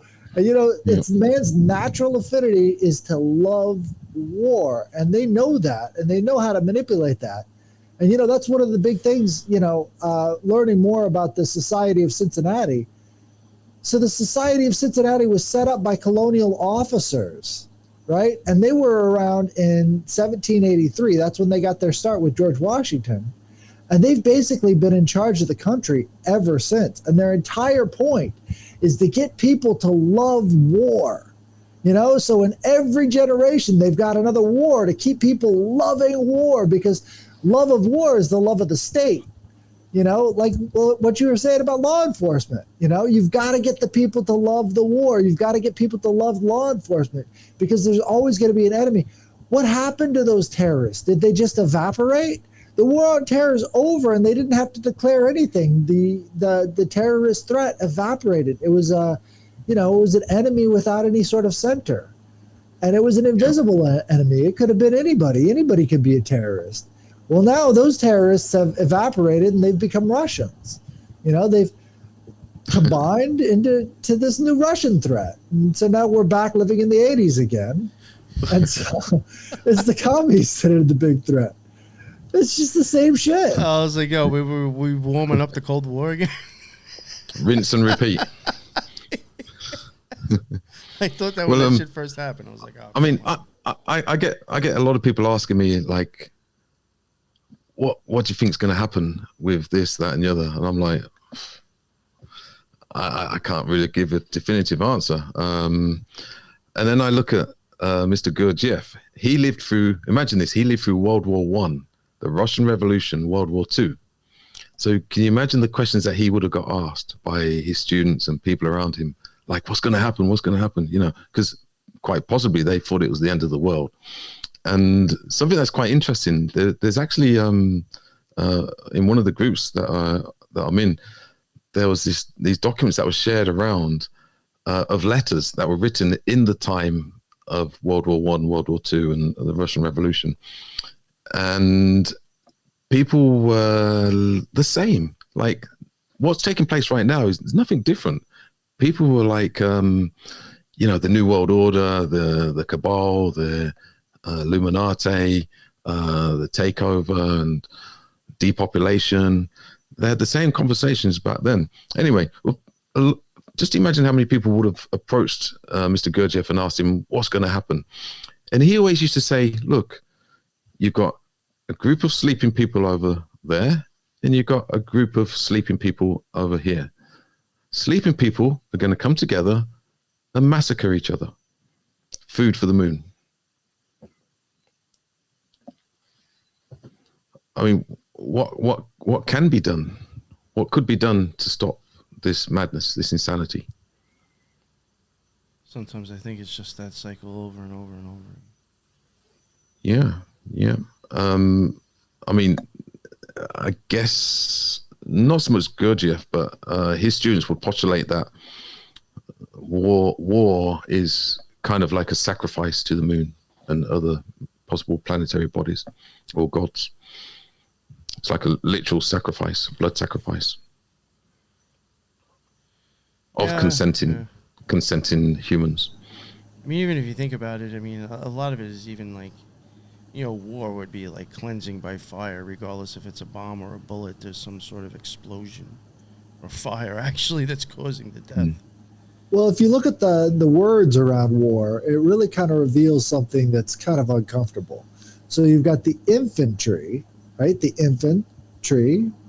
You've got eros, right? Eros, love, infantry, birth, the soul dyers, right? So the people who would die the souls, the sole of your foot would always get dyed once you were born. You would always put it on like a parchment or a piece of paper so that you would see where it comes from. And so all of these weird coincidences around the army also goes into what happens when you're born. And then don't even look at the naval,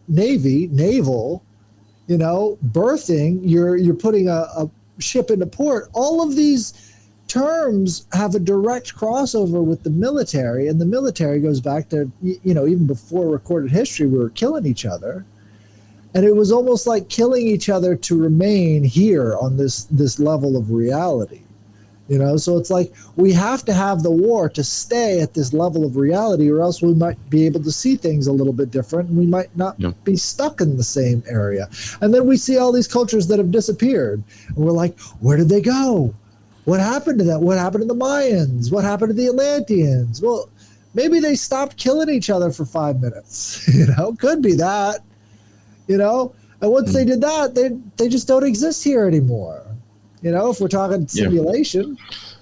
Yeah, well, I don't see this Earth realm as a destination. To me, it's like a place where we went to transit through and transcend and move on. But we have to be able to coat our higher being body in order to transit or exit this realm.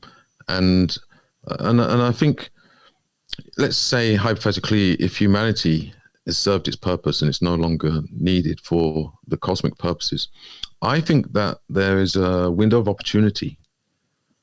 And I mean, I've got slightly different ideas with regards to eternal recurrence. So I kind of think that we go through phases of reincarnation, and then once we've learned enough, once we've accumulated, then we go into eternal recurrence. So we live the same lives over and over again until we get to a level of self-perfection where we can coat a higher being body or vessel, and then we can move on. I really don't think this is a destination, and I don't think it's meant to be a utopia. This realm, it contains three forces: positive, negative, and neutral or reconciling. And there's always going to be good, bad. There's always going to be duality. So therefore, kind of by definition, there is no utopia. I think we can only experience happiness if we know what sadness is. But like I say, I don't think this is a final place. I'm convinced that this is my last incarnation in this realm. I hope so. And also, I think with the planetary alignments and stuff, and I think this is why they're making a big move, because people that do know and understand the planetary cycles, I think this is a window of opportunity for change, for them to bring in a new system of control. But equally, it's a window of opportunity to exit this control system. Yeah, I know. I had said this recently. Sorry, Headless. I had said this recently, and I'm not saying all of them, but some. I do think there might be some now. Cults or people that or things that we thought were cults, when they had mass suicides, I think there was a little bit more deeper thought of why they killed themselves. Yeah. Than we're told by the news. I do think people actually do think that almost OA type shit. Maybe you could start jumping around or start going somewhere else, and they actually have the balls to let go of all the impressions of this place and leave. I'm not saying all of them. Most of them I do think were just unfortunately manipulated or disturbed. But I do think some had that idea, at least. I'm not saying it works, but they had that idea and tried it. Well, I think even if you look at transhumanism, okay, all of these ideas that are coming in, they're actually esoteric, occulted ideas, because pretty much all of the esoteric groups from the Silver Age, they all had the notion of an astral body, a higher being body, a mental body, etherical body, and that at some point you would transition into the non-physical body and be able to travel. And once again, if you think I'm crazy, if you think I'm talking a lot of nonsense, well, where do you go when you go to sleep? Yeah, you probably go to a low-level astral realm because you're not prepared. But it's a non-physical reality, whether you like it or not. That's a really good point. It's non-physical reality. You're right. You can't even argue that, right? Well, it comes down to the term incarnation. So what's another word that has carn in it? You're talking about meat, like carnivore. Mm-hmm. Incarnivore nation. Right. So what we're doing is we're becoming meat sacks. Yeah. Is that really what we want to be stuck at? And so the idea, I think what a lot of these materialists are doing when it comes to, this transhumanist movement is they're trying to not be meat anymore. But the issue is you can't do that on the physical level. Like, we live in a hungry universe. So it doesn't matter if it's meat or if it's metal, you're still going to be part of that cycle. You know, metal rusts, metal corrodes, metal has its own life cycle. Yep. We have to be looking beyond the life cycles of material reality for there to be a transition. But the problem is, like, everybody thinks that transition means slapping a coat of makeup on. That's not what it is. You know, I mean, that's on so many different levels. You can't just slap a coat of makeup on and expect to transition. I hate to say it, but that's what we got to look at. A manifestation. Yeah. Right. So, something to keep in mind, people. Yeah. But you can see the correlation with, like, everything that's taking place in the realm, like in the kind of mainstream. Pretty much all of it. Yeah. It all comes from occult ideas and principles. It's just that they've taken it in a kind of perverted or weird way.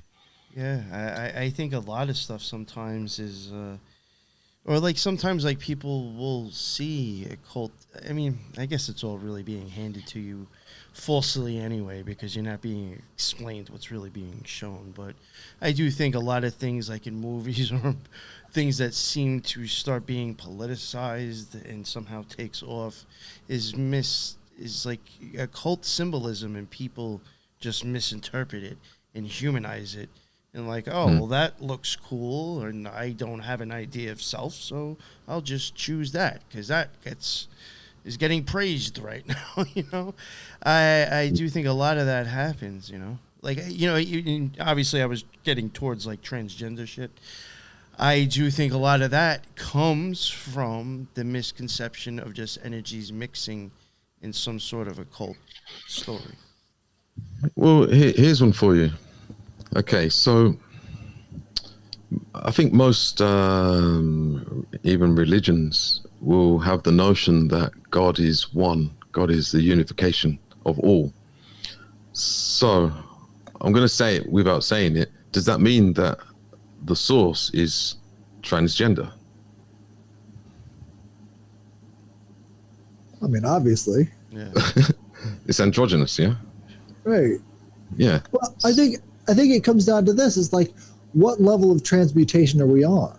You know, so we're looking up at the source through several layers of transgenderism because it keeps transitioning back and forth between male and female. You know? It does that on the Tree of Life. It bounces back and forth from. Right. It's a pinball game. Fuck's sake. Exactly. So I think really we need new terminology. I like the term conscious energy, right? Because that sort of seems to encompass all of it. Like, we're all coming from conscious energy. And that it works on so many different levels, because I think we haven't dealt with consciousness yet because we don't know how to put our fingers on it. You know, we don't know how to measure it. We don't know how to, you know, have it fit inside of a box. But I think there is a quality to consciousness that a lot of people understand instinctually. So if we're talking about conscious energy transmuting from these different forms down into us, we can understand exactly what we are a little bit better. And so maybe that coachman can actually start to have a conversation. Most of the time, the master's in the back seat of this coach, they don't want to talk with us. But if we understand that there's a link, if there's a crossover, and that crossover is that conscious energy, maybe we can start to learn a little bit more from, you know, men don't have ideas. Ideas have men. And we have to come to realize that in our own lives so that we can conversate with those ideas a little bit better and maybe have a better grip of where we're going. Because most of the time, we're steering the carriage wherever they want us to go, but do we really know where it is that they're taking us? Maybe having a conscious energy shift, understanding that we are conscious energy, that we're spreading conscious energy, that we live in a sea of conscious energy, we could start to see it and separate a little bit more. Like, for instance, confusion is the word with fusion. So we're mixing things, right? We're mixing things together. Yep. And it creates that confusion because we have it separated. We have to separate before we can confuse things, or else we're just mixing whatever it is possible. You know, and having that separation, I think, is the important part of the equation. solve et coagula. You've got to solve first. Well, how are you going to solve if you don't have a language that's doing it for you, doing the heavy lifting? You know? Yeah. So conscious energy, I think, is the key. Is by understanding that, we can get to a point where we can start to separate things a little bit better, so we know what we're mixing together. You know, Yeah, definitely, yeah. To add on to that real quick, and then maybe we'll start to wrap it up. It's almost at 2 hours. You know, the whole separation, you know, even with the way our brain works, it's almost like it's going to argue and bring things together. So it's like, you know, again, you know, if we want to go back to Inception, it was the way our brain even functions where we screwed. Mm-hmm. I've got a really esoteric reference for you guys, and it only applies to truck drivers or people who have ever backed up a trailer before.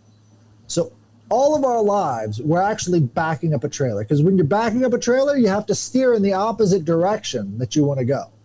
But that's only if you're looking at the steering wheel a certain way, right?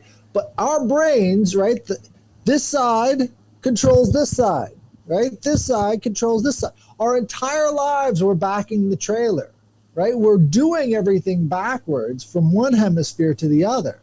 So the key to backing up a trailer, and they don't teach you this right away, but you have to kind of learn it yourself, is you have to steer from the bottom of the wheel. If you're steering from the bottom of the wheel, then you could actually get that trailer to go where you want it to. You have to think about the steering wheel differently. Well, if all we're doing our whole lives is backing the trailer up, and we don't know what we're doing, how the hell could we possibly be considered the drivers of this thing? So maybe what we should do is we should think about it differently. Instead of thinking that we're up here, maybe the conscious mind is down here and the subconscious mind is up here. And the subconscious mind is what we're using to steer with. And really what we have to do is steer from the bottom of the trailer by examining that there is a difference, that, you know, there is a separation there. And understanding that a little bit better gives you a better grasp of what you're doing, instead of just sort of driving in the direction of travel. I think that's really Thank you for the top tip. I've got to actually pull a caravan in a few weeks. So I've been thinking quite a lot about like reversing and stuff like that, doing it in the opposite direction. So. Oh, you're muted. You're muted, bud. Sorry about that. Yeah, steer from the bottom of the wheel. Give it a try. Yeah. You know what's interesting? While you were saying that, and then we'll end it here, because I think that was really great what you said. But that reminded me of two things. And again, I'm bringing up Bowie, and I think Black Star or Dark Star, whichever. I always screw that name up. He does say we were born the wrong way around, you know. And it made me think of, because I was on an Ozzy kick recently, I was listening to No More Tears, and he says, going forwards in reverse. They do say that as a sample, and I think in No More Tears, and it made me think exactly what you were saying. You know, for you, you're that's your forward, even though you're going in reverse, because that's the destination you're trying to get to. Right. Yeah. But that was really good. I had a really great conversation. I thought that was awesome, you know, and I kind of expected that to happen with having both of these gentlemen on the show. Headless, you always bring the fire. I actually have like people that even message me and they're like, yo, this guy, how does he freestyle the shit that comes out of his mouth? So you're always a plethora of information and just great chat. And same thing with you, Lee. I always have a really good conversation having you on, and I really had a good night and a good show. Headless, before we wrap it up, you want to plug your show and let everybody know what's up? Right. Well, last week we did on The Future is Ancient, we did The Ancients Go to War. This week we're doing The Ancients Love, right? We're talking about that angle. So I think there's a missing piece that everybody has sort of in the middle, and that's understanding natural affinity, you know? We end up getting, I mean, like, what could you not say is applied to natural affinity? And that's sort of the energy of this love angle. Maybe we should take a look at some of our natural affinities and figure out why we feel that way and what's affecting that. So check out the Future is Ancient hashtag tomorrow. It's going to be 6 p.m. Pacific, which is going to be 8 p.m. Central and 9 p.m. Eastern. Yes. Check us out on X. Yes, definitely check his Twitter account out and follow him for the spaces too. Definitely, and thank you very much again, Headless, for coming on. I hopefully will be working with him more and having him on the Occult Rejects more often as well. We got to get this Occult Reject on here more often, you know. So thank you very much, Headless. And Lee, let everybody know what is up again with your stuff and what you're doing and everything. Yeah, I just want to thank you both for tonight's podcast. Excellent. Headless, it's really good to meet you. I have listened to some of your stuff, and it's always a pleasure. So if anybody wants to contact me, innerguardians.com is the best way. Like I said, I don't really do too much social media. I definitely don't do Twitter. Maybe I should. I don't know. But if I would choose that over Instagram if I was you, at least. Yeah. So if anybody wants to contact me there. You can check out my YouTube channel. I guess you'll put a link in the description. Yes, I have. Channel, yeah. I think I have your. I should have your links in there already. If not, okay, excellent. Yeah. Yeah, and we run weekly, bi-weekly dojos, and we've just had a retreat recently for a weekend where we all got together in an old church, which is it was amazing. Yeah, it was amazing. Location, and we're just in the process of organizing a winter retreat in the same location in an old church. The place is beautiful looking. I saw it, people. Yeah. I was jealous. So we're going to do a winter retreat, which will be more indoor stuff. This summer retreat, we did quite a bit of outdoor stuff. But the central theme for the retreat just gone was the food octave. So we were basically feeding on the impressions of food and the process of getting food together as a community, as a group of people. And yeah, it was a wonderful experience. Wow, that's wonderful. All right, awesome. And Lee, definitely check out those hydrogen studies, man. What you're saying about it is just dead on. Like they've done studies in Korea with this stuff, and they're talking about mitigation of disease, all the rest of this stuff, just by breathing in hydrogen. So sure. It's great. Yeah, thank you for that. Yeah, I'll check it out. And Lee, I have your website and your YouTube in the bottom notes now. So I got all their stuff in the bottom. Thank you, everybody, also who jumped in on the live. There was a ton of people chatting it up. A lot of great stuff in there. That's why I go live. I love it. I'm just going to say it again, like I've been saying. You know, if you're checking this live, you're watching it now, or if you happen to catch it later on, definitely check out the chat, because there's like almost a whole other show in itself going on in there. So check out the chat. There's always some good stuff to read, and some gems in there as well. Thank you all for jumping in again. And that is the end of another NY Patriot show. No, this is Occult Rejects. Jesus Christ. The Occult Rejects. And until the next one, everybody be well. Later.